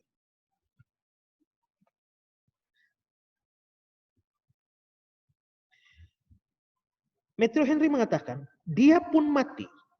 Saat itu merupakan waktu persembahan korban pada sore hari. Saat anak domba Paskah disembelih. Kristus juga dikorbankan bagi kita dengan menyerahkan nyawanya sendiri pada sore hari itu sebagai korban yang harum baunya di hadapan Allah. Lalu Adam Clark tentang pukul 3 atau yang disebut oleh orang-orang Yahudi jam 3 tentang waktu di mana domba Paskah biasanya dikorbankan. Jadi ternyata Yesus mati bukan hanya persis Paskahnya Yahudi, tapi jam matinya bertepatan dengan jam disembelihnya domba Paskah. Dan ingat, Yohanes Pembaptis pernah melihat Yesus di dalam Yohanes 1 ayat 29, ya. Dan dia berkata, lihatlah anak domba Allah yang menghapus dosa dunia. Itu berarti Yesus itu adalah anak domba yang disembelih pada hari Paskah. Sehingga Paulus dalam 1 Korintus 5 ayat 7, dia bilang begini, sebab anak domba Paskah kita, Yesus ya, juga telah disembelih, yaitu Kristus. Berarti Kristus itu anak domba Paskah kita. Kenapa? Karena pada saat orang Yahudi menyembelih domba Paskah mereka jam 3 sore, pada saat yang sama juga Yesus Tuhan kita disembelih. Ya, itu berarti Yesus adalah antitipe dari domba Paskah Yahudi. Oke, ini hal kedua. Jadi sudah ada kemiripan pada hari yang sama, pada jam yang sama dengan penyembelihan domba Paskah. Sekarang yang ketiga. Pada saat Yesus disalibkan, tidak ada tulangnya yang patah. Perhatikan catatan Yohanes. Yohanes 19, 32, 33, 36. Maka datanglah prajurit lalu mematahkan kaki orang yang pertama, itu penjahat-penjahat ya, dan kaki orang yang lain disalibkan bersama Yesus. Tetapi ketika mereka sampai kepada Yesus dan melihat bahwa dia telah mati, mereka tidak mematahkan kakinya. Mereka tidak mematahkan kakinya. Lalu ayat 36. Sebab hal itu terjadi supaya genaplah yang tertulis dalam kitab suci, tidak ada tulangnya yang dipatahkan. Jadi waktu Yesus disalibkan, tulang tidak patah. Itu dikatakan oleh Yohanes, itu terjadi supaya genap kitab suci. Dan bukankah tadi kita sudah lihat bahwa waktu domba Paskah itu dimakan dalam perjamuan Paskah, seder, tidak boleh ada tulang yang dipatahkan. Ya, itu di Keluaran 12 ayat 26. Satu tulang pun tidak boleh kamu patahkan. Ini berarti bahwa memang cocok sekali dengan Yesus. Yesus itu adalah domba Paskahnya kita. Nah, jika domba Paskah adalah tipe atau bayang-bayang dari Kristus sendiri, atau Kristus adalah antitipe atau penggenapan dari domba Paskah, maka di sini kita sebenarnya melihat kesejajarannya. Darah domba Paskah yang disembelih di Mesir, yang disapukan pada ambang pintu, telah menyelamatkan orang Israel dari kematian. Demikian juga anak domba Paskah kita, yakni Kristus, yang telah mencurahkan darahnya di atas kayu salib untuk menyelamatkan umatnya dari kematian kekal. Rasul Petrus mengatakan dalam 1 Petrus 1 ayat 14-19, sebab kamu tahu, kamu telah ditebus dari cara hidupmu yang sia-sia, yang kamu warisi dari nenek moyangmu, bukan dengan barang yang fana, bukan pula perak atau emas, melainkan dengan darah yang mahal, yaitu darah Kristus. Perhatikan sambungannya, yang sama seperti darah anak domba yang tak bernoda dan tak bercacat. Nah, jadi kita lihat ini kesejajarannya luar biasa. Di awal tadi saya sudah katakan bahwa arti Paskah itu artinya melewati. Maksudnya adalah kematian itu melewati orang-orang Israel sehingga mereka tidak mati. Atau secara negatif, mereka dilewati oleh kematian. Nah, memang dengan dicurahkannya darah Kristus, maka kita yang percaya kepadanya diselamatkan dari kematian kekal. Tapi bagaimana pengertian dilewati oleh kematian diterapkan pada kematian Kristus? Maksudnya begini, kalau Yesus hanya mati dan tidak bangkit dari kematian, hal itu tidak membawa manfaat bagi keselamatan kita. Kita tetap binasa. Seperti Paulus bilang dalam 1 Korintus 15 ayat 17-18. Jika Kristus tidak dibangkitkan, sia-sialah kepercayaan kamu. Dan kamu masih hidup dalam dosamu. Demikianlah binasa juga orang-orang yang mati dalam Kristus. Kalau begitu saudara, kita baru benar-benar diselamatkan atau dilewati oleh kematian atau kebinasaan kekal jika Kristus yang mati itu bangkit dari antara orang mati dan mengalahkan kematian. Kalau dia cuma mati tidak bangkit, kita tidak selamat. Karena itu, sekalipun Yesus mati persis pada hari Paskah Yahudi, sekalipun dia disalibkan persis dengan saat dikorbankannya domba Paskah, tapi makna Paskah yang sesungguhnya tidak terletak pada kematian, melainkan pada kebangkitannya bagi kita. Itulah sebabnya orang Kristen lalu menyebut hari kebangkitan Kristus sebagai Paskah Kristen.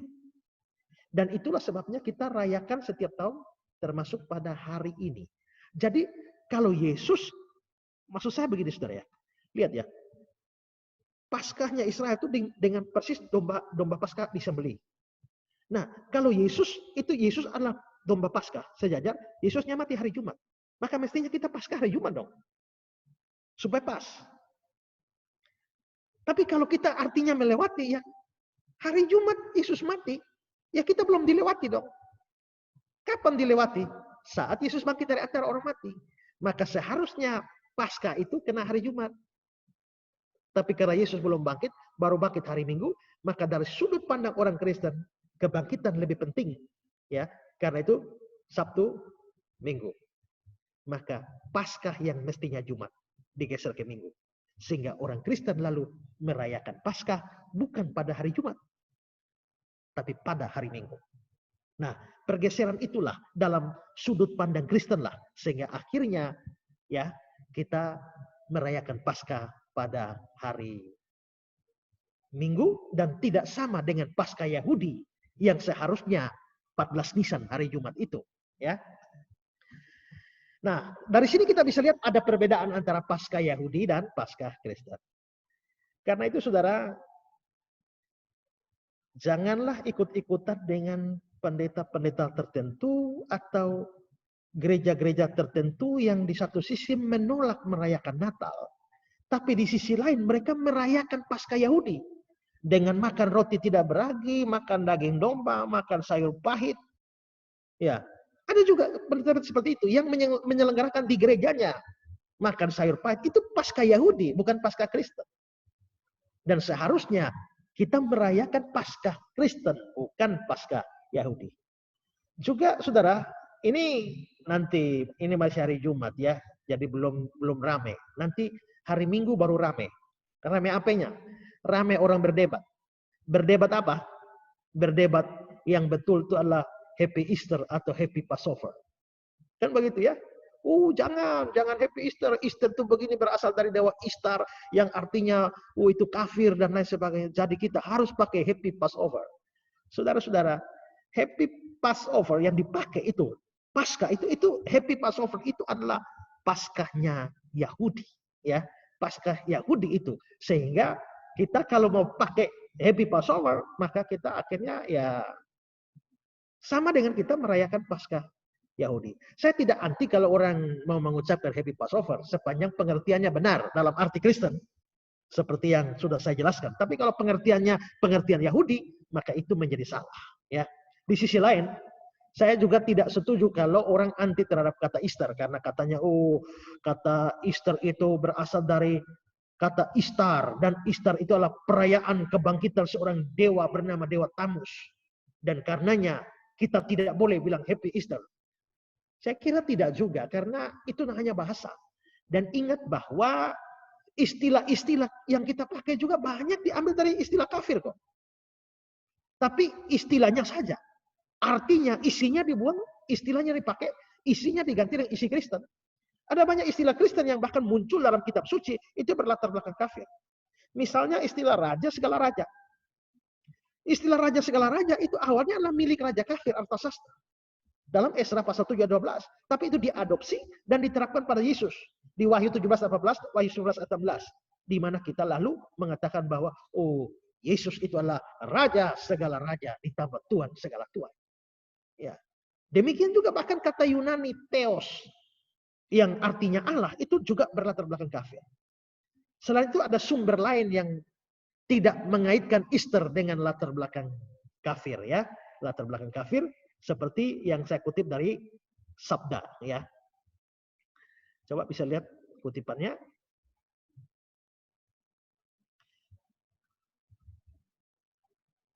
Terus ya. Yang lain mengatakan bahwa Easter merupakan kata bahasa Inggris yang berasal dari kata-kata bahasa Proto-Jerman yang memiliki arti to rise atau bangkit. Dalam bahasa Jerman kontemporer kata Ost dan dalam bahasa Inggris kata East, keduanya memiliki arti timur, petunjuk arah saat matahari terbit di pagi hari, dan ini menjadi akar kata untuk Easter. Next. Fakta ini tidak hanya menunjuk pada kebangkitan Yesus dari kematian, namun juga kenaikannya ke surga, dan nanti saat kita terangkat ke surga bersama-sama dengan Kristus saat dia datang kembali untuk menghakimi dunia ini. Ya, jadi dari sini kita lihat bahwa kata Easter tidak berhubungan langsung dengan seperti yang dituduhkan bahwa itu ada hubungan dengan dewa Ishtar yang adalah satu dewa kafir. Nah, terlepas dari semua ini, seperti yang sudah saya singgung adalah bahwa kebangkitan Kristus sangat menentukan keselamatan kita, di mana itu membuat kita benar-benar terlewatkan dari kematian atau kebinasaan. Sekalipun dia mati, tapi kalau dia tidak bangkit, kita semua tetap akan binasa di neraka. Tapi puji Tuhan, dia bangkit dan itu memastikan keselamatan kita. Kalau ada yang belum percaya, segeralah percaya. Tapi kalau sudah percaya, bersyukurlah bahwa kita adalah orang-orang yang dilewati oleh kematian atau kematian melewati kita, karena kematian bukan hanya kematian tapi kebangkitan Kristus. Melalui kematian dan kebangkitan Kristus, dia benar-benar melewatkan kematian kekal atau kebinasaan kekal dari hidup kita. Nah, Tuhan memberkati kita. Selamat Paskah. Amin. Ya, silakan Pak Moderator. Ya, terima kasih luar biasa ya Pak ya. Sudah hampir 1,5 jam, tapi rasanya kayaknya seperti sebentar karena Wah, 1,5 jam ya? 1,5 jam Pak, luar biasa Pak. Ini kalau nonton bioskop udah mau selesai Pak sebetulnya Pak. Tapi kita mau masuk sesi yang kedua. Nah, sesi yang kedua ini adalah sesi tanya jawab. Jadi bagi Bapak Ibu Saudara sekalian yang yang rindu untuk bertanya, silakan Bapak Ibu bisa tuliskan di Q&A pertanyaan Bapak Ibu Saudara sekalian di chat, tombol chat yang sudah disiapkan. Jadi silakan Bapak Ibu bisa lihat di bawah ada tombol chat. Di situ Bapak Ibu bisa tuliskan pertanyaan-pertanyaan Anda. Nah, Bapak Ibu Saudara sekalian juga bisa, ini ada satu hal yang kami mau bagikan bahwa Pijar TV adalah TV yang memang bertujuan untuk mengabarkan kabar baik dan mengabarkan Injil sampai ke pelosok. Dan artinya kita tidak mengandalkan iklan sama sekali Bapak Ibu, hanya donasi dari para pemirsa. Dan kalau iklan-iklan itu hanyalah bagi ucapan terima kasih kami apabila ada perusahaan atau ada lembaga-lembaga yang mendukung pelayanan kami. Nah, jadi bagi Pak Ibu, nanti kami akan beritahukan kepada Pak Ibu semua, ada satu nomor yang akan kami berikan bagi Bapak Ibu untuk kami berikan di layar sesaat lagi setelah mungkin acaranya selesai. Nah, sementara itu kita akan membahas pertanyaan, Pak Ezra. Ya.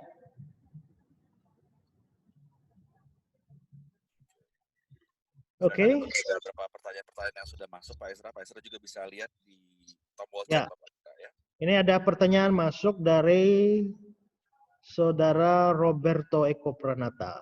Iya, silakan Pak Ezra. Apakah di zaman sekarang ini perayaan Paskah itu wajib dan berdosa jika tidak dijalankan? Bagaimana pendapat Pak Pendeta terhadap gereja-gereja yang tidak merayakan Jumat Agung maupun Paskah? Kalau kita melihat tadi ya, bagi Tuhan itu sebuah perayaan untuk mengingat sesuatu di masa lalu, karya Tuhan di masa lalu itu wajib. Bahkan kita lihat bahwa yang tidak merayakan itu diancam dengan hukuman mati. Nah, kita punya kesejajaran tadi antara Paskah Yahudi dan Paskah Kristen, makanya sampai Paskah kita itu kan dibilang, Yesus bilang, lalu sakramen Paskah, makan Paskah itu diganti dengan sakramen kita perjamuan kudus, dan dibilang, perbuatlah ini sebagai peringatan akan datang. Perbuatlah ini sebagai peringatan akan datang. Jadi makan roti, minum anggur itu adalah sebuah tindakan untuk mengingat. Ya. Nah, karena itulah maka kita harus, maksud saya adalah bahwa itu adalah sesuatu yang penting untuk dilakukan. Nah, memang kita sekarang ini mungkin kita harus bedakan, kita merayakan Paskah ini merayakan yang bagaimana? Karena kita hanya menjalankan makan Paskah itu diganti dengan perjamuan kudus kita. Tetapi waktu kita mengingat atau merefleksikan kembali sebuah karya Allah dalam sejarah dan secara khusus dalam perjamuan kudus, maka menurut saya itu harus, ya, harus. Nah, saya kok baru tahu ya bahwa ternyata Advent tidak merayakan Jumat Agung maupun juga Paskah. Ya, mungkin perlu dicari tahu dari mereka ya apa alasan mereka. Tapi menurut saya seharusnya itu dilakukan, dan kalau kita tidak mengingat itu melalui peristiwa Paskah, maka menurut saya itu sesuatu yang tidak tepat. Ya. Masih dari Saudara Riko, mohon dijelaskan kembali Pak Pendeta, apa dasar Paskah harus sama hari Jumat, sementara Natal harus sama tanggal. Ya, ini juga Natal soal tanggal 25 itu juga 25 Desember itu masih pro kontra juga ya.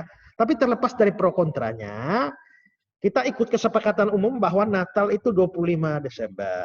Kalau Natal 25 Desember, maka ya kita rayakan pada 25 Desember. Kita tidak pernah peduli harinya kena hari apa.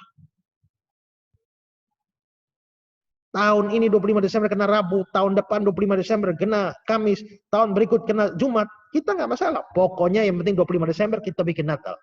Tidak peduli hari apa. Karena yang penting itu tanggal. Tapi kalau Paskah ini kan bukan tanggal, itu hari. Kenapa? Karena Paskah harus kena hari Minggu. Karena Tuhan Yesus pakai hari Minggu. Nggak bisa kita tentukan tahu-tahu Paskah kena hari Kamis. Ya, atau Paskah kena hari Selasa. Tidak. Paskah harus kena hari Minggu. Karena Yesus bangkit hari Minggu. Kalau Paskah hari Minggu, maka Jumat Agung harus kena Jumat. Namanya juga Jumat Agung. Ya, memang ada sih orang-orang yang sekarang menolak Yesus mati hari Jumat. Karena menurut mereka kan 3 hari 3 malam. Mana mungkin Yesus mati hari Jumat 3 hari 3 malam kok jadinya bangkit hari Minggu. Itu hanya cuma 1 hari 2 malam. Nah, kalau memang 3 hari 3 malam dihitung mundur dari hari Minggu, maka Yesus harusnya bukan mati pada hari Jumat tapi hari Rabu. Maka mereka bukan Jumat Agung tapi Rabu Agung. Ya. Nah, jadi ada gereja juga yang merayakan Rabu Agung. Tapi saya sendiri tidak percaya itu dan saya pernah bahas itu. Tapi kalau Yesus mati hari Jumat, berarti hari Jumat ini penting. Bangkit hari Minggu, berarti hari Minggu ini penting. Maka dalam penentuan perayaan Jumat Agung dan Paskah harus memperhitungkan harinya. Karena itu maka tanggalnya bisa berubah-ubah. Yang penting harinya tidak. Harinya, tanggalnya berubah-ubah itu tergantung hari Minggu terdekat dengan 14 Nisan. Kalendernya Yahudi. Kita menetapkan di situ. Mau kena tanggal berapa tidak jadi soal. Tapi sama dengan Natal. Mau kena hari apa tidak jadi soal. Natal tidak peduli hari. Tapi Paskah tidak peduli tanggal. Ya. Itu kira-kira seperti itu ya. Oke. Iya, Pak. Ada pertanyaan, Pak. Melihat dari perbandingan waktu pada zaman Yahudi kita sekarang, kenapa kita tidak mengikuti Alkitab? Melihat dari perbandingan waktu katanya, Pak, pada zaman Yahudi kita sekarang, kenapa kita tidak mengikuti Alkitab menyatakan bahwa hari berganti ketika petang, Pak? Karena begini, ya, ini dunia kita, ini kan dunia yang sudah dipengaruhi. Kalau kita bicara soal negara-negara adik kuasa sekarang ini ya, ada Amerika, ya dulu ada Soviet, itu kan negara-negara yang dianggap negara superpower. Nah, kalau kita bicara soal kerajaan-kerajaan pada masa lampau, itu ada kerajaan-kerajaan superpower juga. Nah, yang pertama paling tua itu adalah kerajaan Asyur. Itu kerajaan superpower. Itu Asyur itu Iran sekarang, ya. Nah, tapi setelah itu Asyurnya dihabisi oleh munculnya kerajaan superpower yang kedua, yaitu Babilonia. Babilonia itu Irak sekarang, ya. Nah, setelah itu muncul lagi kerajaan superpower yang ketiga yang menghabisi Babilonia, yaitu Media Persia, yang wilayahnya adalah Iran-Irak. Dia lebih besar lagi, ya. Lalu setelah itu, setelah Media Persia, lalu muncul lagi kerajaan berikut, superpower yang berikut adalah Yunani. Maka Yunani itu mempengaruhi dunia dengan seluruh kebudayaan. Semua dipengaruhi oleh Yunani sampai-sampai akhirnya Alkitab Perjanjian Baru kita pun harus ditulis dalam bahasa Yunani itu gara-gara itu. Perjanjian Lama berbahasa Ibrani pun perlu diterjemahkan ke bahasa Yunani, itu ya namanya Septuaginta, itu ya gara-gara itu. Tapi setelah Yunani itu muncul lagi kerajaan superpower yang terakhir, yaitu Romawi. Romawi itu begitu besar.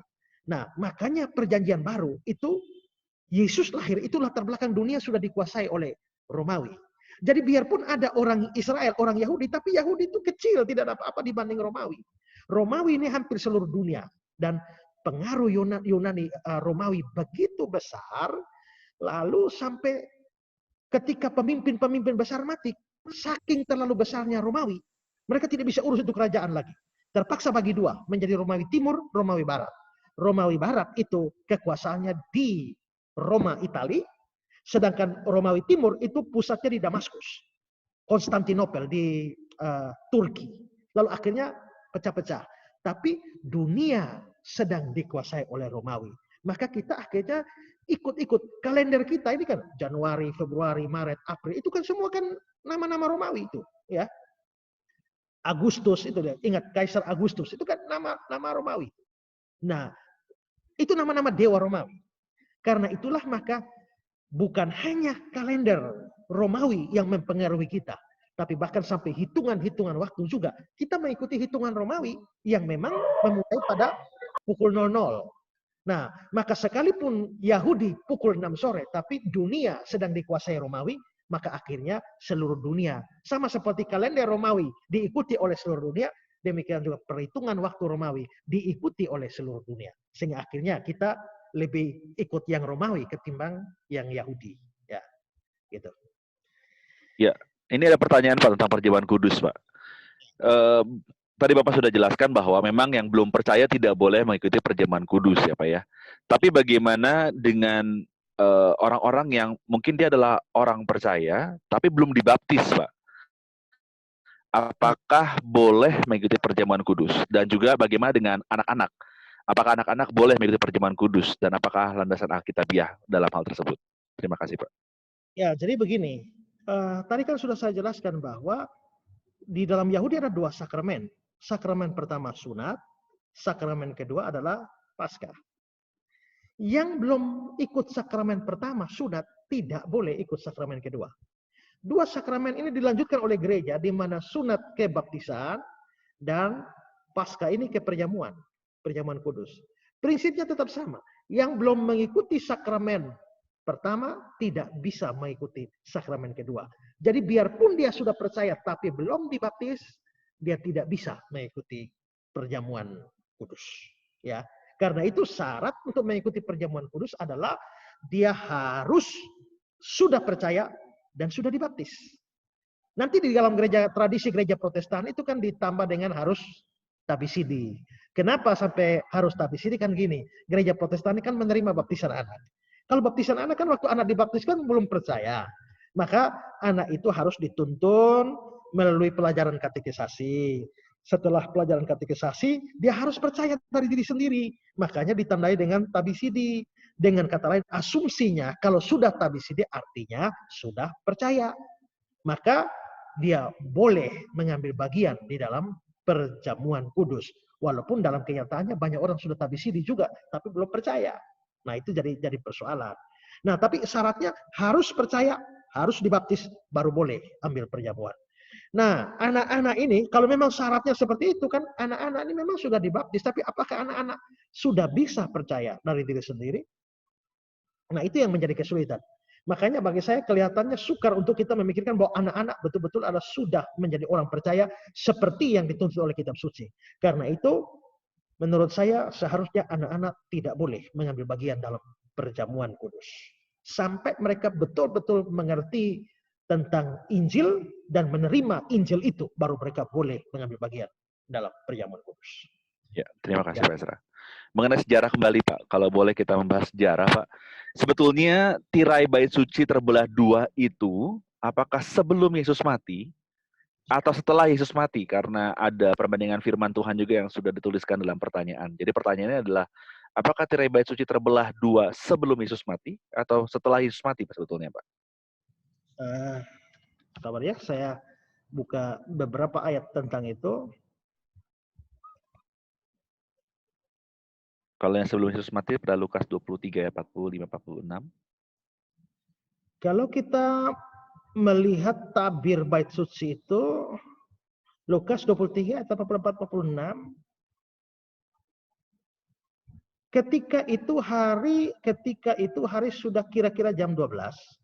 Lalu kegelapan meliputi seluruh daerah itu sampai jam 3. Sebab matahari tidak bersinar dan tabir bait suci terbelah 2.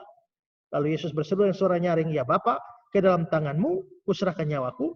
Sesudah berkata demikian, dia menyerahkan nyawanya. Jadi kegelapan mulai jam 12 sampai jam 3 sore. Dan Yesus mati sekitar jam 3 sore. Dan dengan demikian tabir bait suci itu terbelah sekitar jam 3 sore bertepatan dengan Yesus mati. Oke. Nah, jadi bertepatan. Ya, kalau tabir tersebut terbelah pada jam 3 sore, maka ya itu adalah waktu yang bertepatan dengan korban petang yang dilakukan oleh imam-imam itu ya. Nah, seperti yang sudah saya jelaskan. Jadi menurut saya itu bertepatan dengan Yesus mati. Itulah terjadi tabir itu pecah. Ingat juga bahwa tabir ini adalah tabir yang memisahkan antara ruang maha suci dan ruang suci. Dan hanya imam besar yang boleh masuk ke sana 1 tahun 1 kali. Itu menurut keterangan Ibrani pasal 9 ayat yang ke-7. Juga dalam perjanjian lama itu imamat pasal 16 ayat 2 hingga ayat 4 ya. Dan itu adalah aturannya. Bahkan katakan bahwa ya ada tradisi bahwa tiap kali imam besar masuk ke ruang maha suci itu kakinya harus diikat. Supaya tahu-tahu kalau terjadi dia berbuat sesuatu, lalu dia mati di sana, nah tinggal ditarik saja. Nah, sebenarnya apa arti semua itu? Ya, arti semua itu waktu tabir itu masih ada. Artinya jalan ke tempat kudus itu masih tertutup. Ya. Jalan ke tempat kudus itu masih tertutup. Kalau kita lihat Ibrani pasal 9, ya, ayat yang ke-8. Dengan ini Roh Kudus menyatakan bahwa jalan ke tempat kudus itu belum terbuka. Sepanjang tirai itu ada. Tapi begitu Yesus mati, tirainya robek, maka kita boleh modifikasi sedikit Ibrani 9 ayat 8 itu. Dengan ini Roh Kudus menyatakan bahwa jalan ke tempat kudus itu ya sudah terbuka. Jadi kita bersyukur bahwa dengan kematian Kristus, persis kematian Kristus itu menjadi terbuka. Nah, jadi harus diartikan begitu. Kalau dia robeknya sebelum tirai itu robek sebelum kematian Kristus, artinya bahwa jalan sudah terbuka sebelum Yesus mati. Jadi lebih tepat secara teologis memang diartikan bahwa memang persis Yesus mati, tabir itu terbelah. Ya. Sepertinya ada banyak pertanyaan mengenai perjamuan kudus, Pak. Karena ini perjamuan kudus cukup menarik dengan berbenturan juga dengan peraturan gereja mungkin, Pak. Ya. Ada pertanyaan di sini bahwa bagaimana kalau orang yang sudah keluar Kristen dan akhirnya kembali lagi memeluk Kristus nih, Pak. Apakah ada syarat-syarat dalam mengikuti perjamuan kudus tersebut? Kalau saya kira nggak perlu ada syarat-syarat, tapi orang itu harus kalau misalnya dia sudah masuk agama lain, tahu-tahu kembali pada Kristen itu mesti ada tuntunan khusus. Jadi misalnya ada penggembalaan khusus. Nah, penggembalaan khusus itu tergantung kepada gereja itu melakukan penggembalaan bagaimana, asal memastikan bahwa dia sudah menjadi orang percaya. Tapi dalam hubungan dengan perjamuan kudus diperlakukan bagaimana, saya kira nggak ada aturan firman yang melakukan menyatakan itu, sehingga itu kembali kepada aturan gereja. Ya. Kalau misalnya maka saya kalau terjadi kasus semacam itu, maka saya harus melakukan penggembalaan, memastikan dia orang percaya, dan saya akan meminta dia untuk membuat sebuah pengakuan iman di depan seluruh jemaat. Dan setelah itu saya anggap selesai, dia boleh mengikuti perjamuan kudus seperti biasa. Ya. Jadi kembali pada aturan gereja ya. Kembali pada peraturan gereja ya. Semoga sudah menjadi jelas ya bagi yang bertanya. Lalu juga ada pertanyaan-pertanyaan lain, Pak, seperti bisa dijelaskan kalau sunat itu diganti dengan baptis, kenapa di agama Kristen sendiri ada banyak jenis selam, Pak. Ada banyak jenis baptisan, Pak. Ada yang percik, ada yang selam, gitu ya, Pak ya. Dan saya pernah dengar katanya khotbah dari Pak Esra, bahwa semua baptis itu benar. Jadi baik itu selam ataupun percik. Nah, saya belum paham kalau dibilang kedudukannya benar. Masalahnya, sepertinya prototipenya itu adalah sunat, Pak. Nah, jadi bagaimana penjelasannya, Pak? Ya, kalau kita melihat memang karena di kata baptis, memang studi terhadap kata baptis itu sendiri memang menunjukkan ada arti yang majemuk. Memang selam itu juga termasuk artinya. Arti dari kata baptis ya selam ya. Tapi banyak ayat itu juga menunjukkan bahwa memang kata baptis itu bisa berarti percik, bisa berarti siram, bisa berarti mencuci, bisa berarti mencelup dan lain sebagainya. Jadi saya kira mungkin waktu kita terlalu terbatas, saudara mungkin bisa di YouTube, nanti saudara bisa cari penjelasan kata baptis. Saya sekaligus dengan banyak ayat dan menunjukkan dari kata Yunaninya bahwa memang kata baptis itu mempunyai multi makna atau multi arti. Sehingga dari situ maka kita memang tidak bisa memudahkan hanya satu arti yang paling benar. Ya. Ya, okay. Bisa dilihat di YouTube saja karena waktu kita tidak banyak untuk bisa bahas semua itu. Ya, beberapa menit lagi kita akan selesai. Ada satu pertanyaan lagi. Apa dasar perjamuan sebagai sakramen, Pak? Karena sakramen menurut Katolik adalah kegiatan suci yang harus diikuti oleh anggota gereja, Pak. Apa dasar perjamuan sebagai sakramen? Ya memang Katolik kan mempunyai 7 sakramen ya. 7 sakramen. Kalau kita hanya mewarisi apa yang dilakukan dalam perjanjian lama. Yaitu pertama adalah sunat, dan kedua itu adalah perjamuan Paskah. Nah, karena itu maka 2 saja sakramennya atau ordinansi yang menjadi sesuatu tanda di dalam perjanjian lama untuk mengingat sesuatu itu 2. Maka gereja Kristen itu menerima 2 ini, di mana sunat nanti dihubungkan dengan baptisan dan Paskah dihubungkan dengan perjamuan. Nah, Katolik menurut saya terlalu memperlebar sampai pernikahan pun itu dianggap sebagai sakramen. Jadi kalau saudara misalnya dapat undangan, hadirilah sakramen pernikahan anak kami, itu hanya 2 kemungkinan.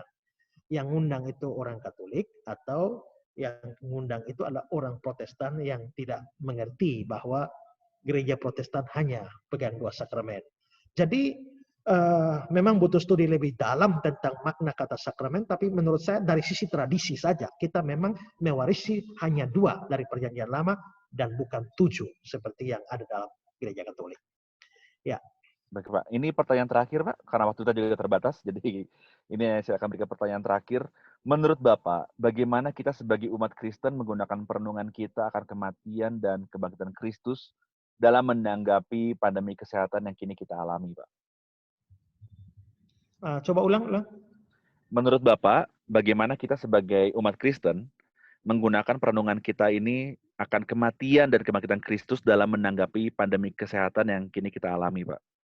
Ya, kematian, ya mungkin apa yang saya ngomong ini ya mungkin tidak dianggap sebagai guyon, tapi menurut saya penting ya, bahwa kematian, kebangkitan Kristus kan menjamin keselamatan kita kan. Ya, bahwa kita akan memperoleh hidup yang kekal. Nah, ini kita tidak tahu ini corona ini mau bergerak sampai berapa banyak ya, dan tidak ada jaminan bahwa orang yang percaya Tuhan tidak kena. Ya, ada banyak pendeta-pendeta yang mati itu kecuali kita bilang itu pendeta fasik semua, kan tidak juga.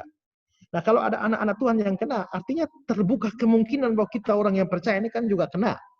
Dan bisa mati juga karena itu. Nah, jadi pesan saya adalah sebelum corona menyelesaikan hidupmu, nah, terimalah Yesus sebagai juru selamat dan Tuhanmu yang sudah mati bangkit bagimu, sehingga kalau corona datang jemput ya, kalau Tuhan berkenan kita tidak kena corona, puji Tuhan masih bisa hidup bagi Tuhan. Tapi kalau Tuhan bilang corona ambil nyawa kita, puji Tuhan dia datang juga hanya bawa kita ke surga saja. Karena Kristus sudah mati dan bangkit demi keselamatan kita. Ya ini Pak Pendeta dari Medan tertawa saja ya, karena itu juga sesuatu hal yang penting juga ya. Nah, jadi yang penting sekarang adalah mari sungguh-sungguh. Tadi pagi saya khotbah di gereja saya, Eli Eli lama sabatani ya, dan saya bikin penginjilan. Dalam momen-momen semacam ini, usahakan khotbahnya adalah khotbah penginjilan, pemberitaan Injil. Karena itu berguna bagi banyak jemaat kita. Ya, oke. Ini Baik. sebelum kita tutup ini ada yang tanya ini ya. Bisa filenya bisa dibagikan ya? Ya, bisa saja ya. Nanti tinggal kontaklah, boleh ke saya atau boleh ke Pijar TV, boleh dibagikan karena saya juga sudah share ke Pijar TV, boleh diambil materinya. Baik Pak. Oke. Terima kasih Pak Esra Soru untuk materi yang luar biasa. Sebelumnya saya akan beritakan dulu untuk info donasi untuk Pijar TV, bisa ditampilkan dulu. Jadi Bapak Ibu, untuk Bapak Ibu yang tergerak untuk memberikan donasi agar pemberitaan Injil bisa terus diberitakan melalui media TV, karena kita percaya bahwa saat ini kalau di pedalaman pastinya tidak bisa lihat pakai internet Bapak Ibu ya. Hanya media TV yang saat ini masih bisa diterima oleh mereka, dan saat ini Pijar TV memiliki kerinduan agar Injil dapat disebarkan sampai ke pedalaman.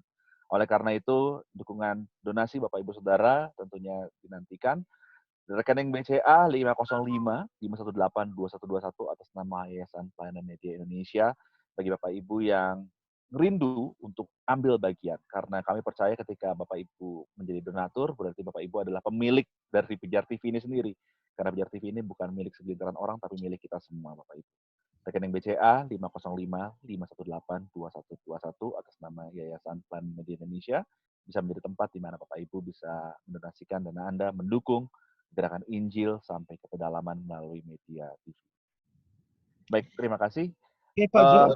Ya. Halo Pak Jo. Silakan, Saya Pak. juga mungkin karena tidak update, mungkin bisa diinformasikan kepada semua yang mengikuti program saya, Ku Tahu Yang Ku Percaya, yang bersifat pelajaran Alkitab dan juga tanya jawab suara pemirsa. Itu Betul. tayang tiap hari apa dan jam berapa ya. Mungkin supaya yang lain bisa mengikuti saya di Pijar TV, bisa mengikutinya di sana. Baik, untuk tayangan, baik Pak. Untuk tayangan Bapak nanti kita akan bantu broadcast Pak ya, untuk harinya supaya nanti mereka juga memiliki catatan Pak ya. Dan nanti sisa pertanyaan yang belum terjawab, mungkin nanti kita akan atur untuk diberikan Pak Esra dalam bentuk video atau mungkin bisa dilihat di YouTube. Jadi nanti kita akan atur juga untuk hal itu. Baik, terima kasih. Bisa dibuka dulu semua videonya supaya kita bisa berselfie dulu dengan men-screenshot. Bisa ya? Oh bisa, screenshot aja Pak. Sekarang makanya, kalau zaman dulu telepon hanya bisa kedengaran suara Pak. Tapi kalau sekarang kalau mau tampil Zoom, makanya harus tampil cantik. Ibu-ibu jangan lupa pasang alis ya sebelum ikut Zoom gitu kan. Bapak-bapak jangan ikut pasang alis ya. Sudah ada, ada itu alis ya. Jadi silakan, saya akan screenshot 1, 2, 3, senyum. Iya, satu lagi karena ini ada 2 bagian. Iya, ya siap 1, 2, sekali lagi 3. Puji Tuhan. Ya, nanti kita akan buat lagi webinar seperti ini. Bagaimana Bapak Ibu? Coba jempolnya kalau oke webinarnya kita mau bikin lagi bagaimana? Puji Tuhan. Nanti kita akan berkolaborasi dengan Pak Esra kalau Tuhan Yesus mengizinkan. Terima kasih untuk waktunya bagi Bapak Ibu Saudara sekalian dari Sabang sampai Merauke, dari Sumatera. Mana jempolnya Sumatera? Haleluya. Kalimantan. Coba Kalimantan. Puji Tuhan. Dari Sulawesi, ada, puji Tuhan. Nusa Tenggara Barat, Nusa Tenggara Timur, Flores. Oh, haleluya. Papua, Maluku dan Papua. Oh, ada, luar biasa. Pak Riki, ada Pak Riki Manopo. Salam. Tadi saya kira Ibu Sonya itu Bu Indri Gautama loh. Aduh, gitu. Mirip-mirip loh itu ya. Dari Bali. Oh, dari Bali. Oh, yang tadi. Iya, Bu Sonya nanti tadi, Bu. Puji Tuhan. Dari Jawa, Pulau Jawa, Jakarta, Bandung, Semarang, Jawa Tengah, Jawa Timur. Puji Tuhan. Haleluya. Pak, jadi seluruh. Dan yang belum sampaikan, belum sebutkan bukan berarti terlupakan ya. Tapi berapa orang semua ya? Kenapa, Pak? Berapa orang semua yang hadir? Berapa orang? Yang hadir tadi sempat tadi sampai 40, Pak. Dari sempat 39-40. Yang didaftar ada sekitar 42, Pak. Jadi puji Tuhan lancar, mungkin koneksi ya bisa naik turun di berbagai lokasi, tapi kita percaya kita semua diberkati hari ini. Amin. Oke, kita makan doa dulu sebelum kita tutup. Pak Esra berkenan untuk menutup acara kita dengan doa, Pak Esra. Terima kasih, Pak. Ya, kita berdoa. Tuhan, kami mengucap syukur karena kami mendapatkan kesempatan belajar di hari Jumat Agung ini. Kami boleh belajar tentang Paskah. Dan biarlah kami sungguh-sungguh melihat korelasi antara Paskah Yahudi dan Paskah Kristiani. Kalau orang Yahudi bersyukur karena mereka diselamatkan secara jasmani dari penindasan di Mesir, kami lebih bersyukur lagi karena kami diselamatkan dari hukuman kekal. Terima kasih Tuhan. Kami semua yang hadir sudah hadir, biarlah apa yang sudah Hamba-Mu bagikan boleh menjadi berkat bagi kami sekalian, menambah wawasan dan pengertian. Dan kami berdoa ya Tuhan supaya Tuhan pakai kami untuk terus memberitakan firman-Mu. Terima kasih juga Tuhan karena walaupun dalam kondisi wabah corona semacam ini di mana gereja-gereja dan bahkan kami sendiri tidak bisa bertemu berdekatan satu sama lain. Tapi kami bersyukur bahwa Tuhan membuka kesempatan-kesempatan lewat berbagai media di mana aktivitas pemberitaan firman itu tidak dibatasi dengan semua kondisi yang ada. Ada beberapa hamba Tuhan pendeta yang hadir bersama-sama dengan kami hari ini. Tuhan memberkati semuanya dalam pelayanan masing-masing. Dan biarlah mereka dengan setia dan dengan gigih memberitakan Injil dan banyak orang boleh menjadi percaya Kristus. Kami berdoa untuk Pijar TV. Terima kasih karena Tuhan telah pakai Pijar TV menjadi berkat, menjadi terang bagi Indonesia. Kami berdoa ya Tuhan supaya biarlah siaran-siaran Pijar TV dapat membawa banyak orang untuk percaya kepada Tuhan Yesus dan dididik dalam pengertian yang benar akan firman. Kami tetap berdoa untuk pimpinan dan seluruh staf yayasan media ini Tuhan. Kami berdoa ya Tuhan untuk kebutuhan biaya yang sangat besar yang dibutuhkan untuk menyelenggarakan semua program pemberitaan firman. Tuhan kiranya mencukupkan dan membuka pintu berkat untuk Pijar TV dapat terus eksis dan menjadi berkat bagi seluruh Indonesia dan bahkan dalam jangkauan yang lebih luas. Terima kasih Tuhan untuk kesempatan ini dan pada kesempatan ini kami boleh mendapatkan persahabatan dan persaudaraan satu sama lain dalam acara ini. Biarlah ini menjadi awal yang baik dan Tuhan buka kesempatan baik kami pada kali-kali berikut. Kami kembalikan semua hormat kemuliaan biarlah hanya bagi Tuhan Yesus Kristus saja. Amin.